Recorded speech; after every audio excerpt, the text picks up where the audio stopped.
Selama masa PPKM darurat, pemirsa penumpang KRL wajib menggunakan masker ganda atau masker N95.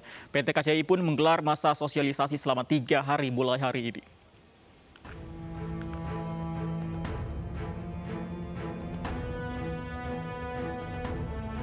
Mulai hari ini hingga 3 hari ke depan, PT Kereta Komuter Indonesia menggelar sosialisasi aturan baru bagi pengguna KRL. Selama PPKM darurat, pengguna KRL diwajibkan menggunakan masker ganda atau masker N95. Sosialisasi ini disambut baik sejumlah pengguna KRL.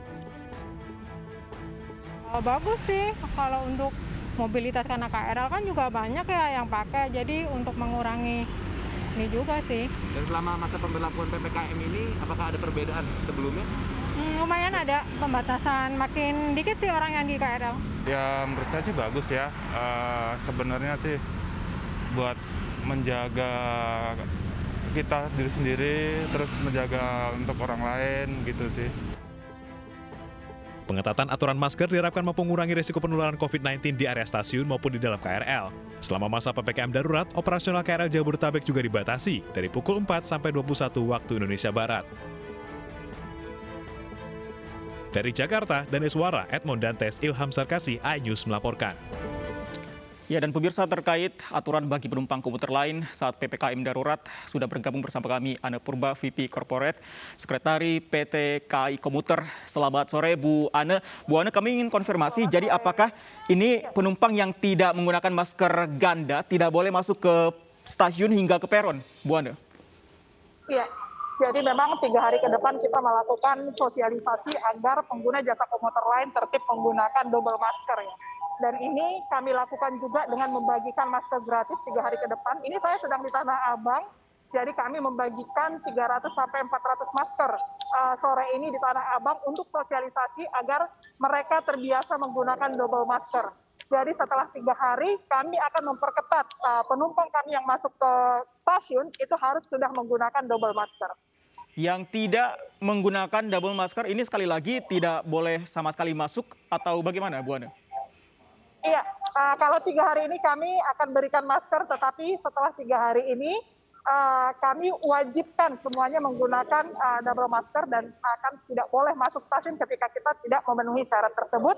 Karena saat ini KCI mengangkut penumpang dengan protokol kesehatan, sehingga kami harus melakukan edukasi ini dan sosialisasi ini. Dan pengguna jasa komuter lain harus mendukung agar kita bisa bergerak tapi tetap dengan meminimalisir penyebaran virus. Sosialisasinya Bu Ana sebenarnya sudah dilakukan sejak beberapa hari lalu atau baru sore ini? Karena kalau kita lihat tadi pagi di Bojonggede misalnya masih banyak sekali yang melanggar aturan protokol kesehatan. Bahkan ada terjadi penumpukan di sana, Bu Ana. Iya, jadi sebenarnya sosialisasi sudah sejak PPKM ini ada sosialisasi ya. Sejak tanggal 2, tanggal 3 setiap hari kami sosialisasi. Kemudian kami lanjutkan dengan lebih melakukan pendekatan juga dengan memberikan masker gitu. Memang ada yang masih belum menggunakan masker tersebut.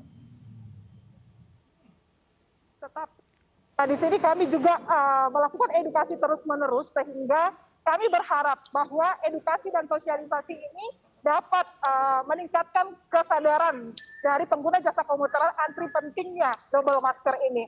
Memang masih ada yang belum, tetapi kami juga mengapresiasi sudah banyak yang menggunakan double masker sejak tadi pagi masuk ke stasiun dan menggunakan KRL. Untuk menjamin ini tidak kembali terulang seperti tadi pagi, apa yang dilakukan lagi selain sosialisasi? Apakah memang ini petugas di sana ada kekurangan petugas? Karena kalau kita lihat misalnya tadi kembali di Bojonggede, petugas sebenarnya kewalahan, Bu Ana. TNI dan Polri sangat membantu kami di dalam pelaksanaan PPKM darurat ini. Sebenarnya penumpang kami jauh menurun sejak tadi pagi, baik di Bojonggede ataupun Bogor. Tetapi di sini kita melihat adanya pembatasan masuk ke stasiun karena saat ini kami mengangkut 52 per kereta. Ya. Jadi yang sebelumnya 74, jadi harus antri. Nah, kepada pengguna jasa komuter lain, ini harus memahami bahwa walaupun kita antri, kita harus tetap jaga jarak. Nah, disinilah yang perlu kami sosialisasi terus-menerus agar masyarakat pada umumnya menggunakan komuter lain ini harus patuh dengan disiplin protokol yang sudah ditetapkan. Baik, singkat saja Bu Ana, ini mungkin juga ada pemirsa yang penasaran, yang jadi prioritas untuk masuk ke dalam gerbong sebenarnya penumpang yang mana, Bu Ana? Iya, Jadi saat ini tidak perlu khawatir karena pagi itu kami sudah melakukan rekayasa pola operasi dengan memaksimalkan atau meminimalkan headway. Jadi kalau dari Bogor dan Bojonggede itu setiap 3 sampai 5 menit itu sudah ada kereta. Siapa yang prioritas masuk ke sini? Tentu orang-orang yang memang beraktivitas, yang harus beraktivitas di masa PPKM darurat ini. Jadi patuhi protokol kesehatan sehingga kita bisa tetap bergerak dengan sehat. Tetap patuhi protokol kesehatan untuk para penumpang. Terima kasih Ibu Ana untuk informasinya bersama kami. Selamat sore Ibu Ana.